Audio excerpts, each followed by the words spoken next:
Well, hi there, everybody. Welcome to Transformation Tuesday. I hope you guys are having a great week thus far. I hope you're off to a good start. This is the second week of our campaign for July, which is all about money, mindset, and mental health, and helping you guys learn the powerful connection between your mind and your money, because your mind affects your money and your money affects your mind, and they're intricately linked. And the reason we're also passionate about talking about this because oftentimes financial health is not part of the conversations around mental health, and we easily overlook the critical factor that financial stability and wellness plays in our overall sense of wellness and sense of esteem, in our life. So here we go.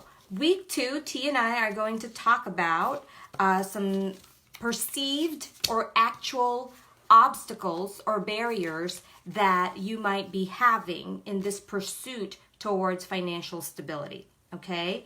And I also don't want to sound out of touch with what's happening right now in our country. I know there's still a lot of struggle out there, a lot of unemployment, a lot of uncertainty, a lot of, businesses not knowing their economic future. I get that. And I acknowledge, the stress that we all are under in terms of that.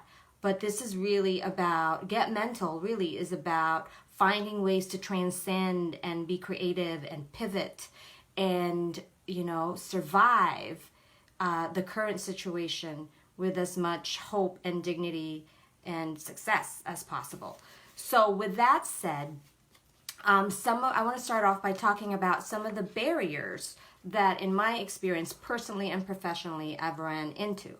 So the big one, in my opinion, are the money messages that you've received as a child, okay? And how money and spending, anything about money, how financial functioning was modeled to you. So those are two powerful teachers, okay? Your modeling and your messages that you received. Modeling and messages. So it would help for you on a practical note just to think about, okay, how did my parents start there? Model financial health and wellness to me. Did we talk about money? Did they teach me the value of money? Were they savers? Were they overspenders? Where were they on the continuum? Are they blue collar workers, right? Were they, did they have a lot or extra disposable income? Like, where are they at that continuum? And how did you learn to make your own, create your own attitudes towards money? Okay, so that's the first advice. And psychological barriers are really, really powerful. Meaning, if your mindset is unhealthy or unrealistic, that's going to affect your behavior, because our mindset has a direct impact on the choices we end up making, right? So that's why I like to say our mind affects our money and our money affects our mind. And I think Snoop Dogg was the original. Can't take all the credit for that. But there is wisdom to that. So the other barriers as well could be truly real barriers, not perceived barriers, okay? So a real barrier might be economic circumstances. So for example, if like myself, you come from a place where there wasn't a lot to go around, right? And, there was a lot of financial insecurity. If you're not conscious of that, that can do two things. It could, two things that I see happen. Either people continue that pattern of financial insecurity and just learn to live in survival mode, or they overcompensate for the lack of in the past and try their hardest to make sure that they're never, ever, ever in that situation again. Okay, so there's nothing wrong per se with either one. This, again, it's not about perfection, it's about awareness. and starting to have a better understanding of your patterns and your inner life. So, that's another thing to think about, right? In the pursuit of financial stability, one of the things that I think is really important is for you to understand what your goals are for the pursuit. Why are you going for the things that you're going for? Okay? And once you get more clear on that, that's going to help you figure out how to get there. And sometimes when you're really honest with yourself, you're going to figure out that what you're really going for is probably not going to give you what you want it to give you, right? So if you think money's going to give me happiness, yes, it's an important component to happiness and wellness, but it's not the most important component to happiness and wellness, okay? It's one of the pillars for happiness and wellness. That's that. Another barrier that could really be real for people is medical issues. So if you have a chronic medical condition that really prevents you from pursuing a goal and giving it the time and attention and energy you would like, that's going to impact your ability to make money, right? That's going to impact your bottom line, Coronavirus is another real barrier, right? So in life, there are going to be real barriers, okay, and perceived barriers. Perceived meaning the barriers that we think are the reason why we can't be where we want to be in life, okay? They're also called limiting beliefs or thinking small. I like to ask the people I support this question. What is the story that's keeping you small? What's the narrative? What is that part of you believing about money, about your ability to create and manifest, right? And to have an honest, objective evaluation of the real barriers versus the perceived barriers. And in my years of doing this, and even in my own life, more often than not, what's really getting in people's way are the perceived barriers, okay? And if they go unchecked, that just becomes your reality for the rest of your life, and you never really, break the cycle, and you just end up accepting that that's as good as it's going to get, okay? So I wanted to talk about that. So what are some of the ways that you can unstuck yourself? Okay, so on a practical note, outside of doing some personal reflection and evaluation, I think, getting financial education. And you could do that with a coach who's really good at that. You could do it with a financial consultant. Therapy has its time and place, okay? Because, again, our mental health affects our relationship with money. And sometimes, in a lot of dysfunctional homes, there's a lot of distortion around money and a lot of mixed messages about what it means. So therapy can help. If you guys have an employee assistance program, so for those listeners in the United States, there's a benefit that your employer offers, which is free to you, no cost. It's called EAP, also called Employee Assistance Program. And if you contact them, just ask your boss or your HR if you don't know what that is. If you contact them, they can give you counseling at no cost to you for a limited time, free legal advice, and free financial consultation.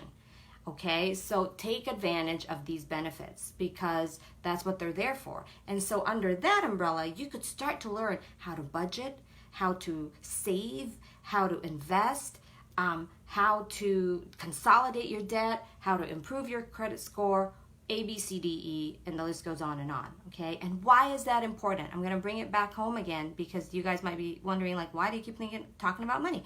Because when you are financially stable enough, it takes you out of survival mode, which then means your entire nervous system gets to relax and, live in a world more hopeful, in a state of possibility instead of fear. And that affects us on a cellular level. So, which one sounds better, right? Which one sounds so much more appealing? The life of possibility, right? The life of hope. So that's why this pillar of financial stability is that important. So get a mentor if that's possible for you. Also, one of the things you can do is just look around your inner circle and see who in your circle seems to be having a healthy relationship with money, and pick their brain or ask them for resources or ask them for their contacts. More often than not, like, people are really happy to share, some of their resources. So why not take advantage of that if you have that in your circle? The other thing too that I want to talk about is the fact that if you don't break the cycle in your life, the chances of you being able to pursue other things in your life also becomes very limited. Okay? I'm going to repeat that. If you don't break the cycle of financial instability in your life, the chances of you pursuing other things in your life and attending to other parts of your life shrinks and becomes limited. Because when you're in survival mode, psychologically and physiologically, it takes up so much space, there's not much room for anything else, right? It's hard to attend to your loved ones. It's hard to be present. It's hard to have fun. You might be constantly working and not loving it, and just in this perpetual cycle of exhaustion and helplessness and hopelessness.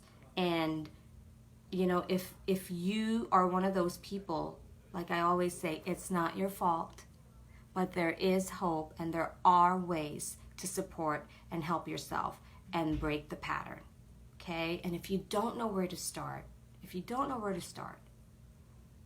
start with a therapist or a coach. Yes, I may sound biased, but I cannot underestimate the tremendous power that a great therapeutic relationship or a relationship with a coach or mentor can have on your life. T and I, we are where we're at in life because we've had great mentors and teachers and supporters and therapists. So, you are not meant to do this alone. As a matter of fact, you can't do this alone. We all need support. We all need community. Take advantage of it and commit to just taking that first step. Okay, you guys? So that's really all that I wanted to talk about here today. If you want more detailed information, please check out our podcast. It's called Get Mental, and it's available everywhere you listen to your podcast. We just dropped the most latest episode on the money campaign, and then we have a couple of other episodes about to drop on this very subject. So there's a lot of value that T and I bring in this arena, and T and I are both people who came from nothing, and we know firsthand what it's like to struggle and how to climb out of it mentally and start putting one foot in front of the other to create a more financially stable and satisfying life, So it's not about being rich. It's about being stable. It's about being happier and healthier. And if you want to be rich, that's fine too. In my last talk, there's nothing wrong with that. It's what you do with it, right? So that's it, guys. Be well, be gentle. Give yourself permission to be financially well and stable and healthy. Give yourself permission to want what you want. Give yourself permission to dream. Get mental, because we all have issues. Bye for now.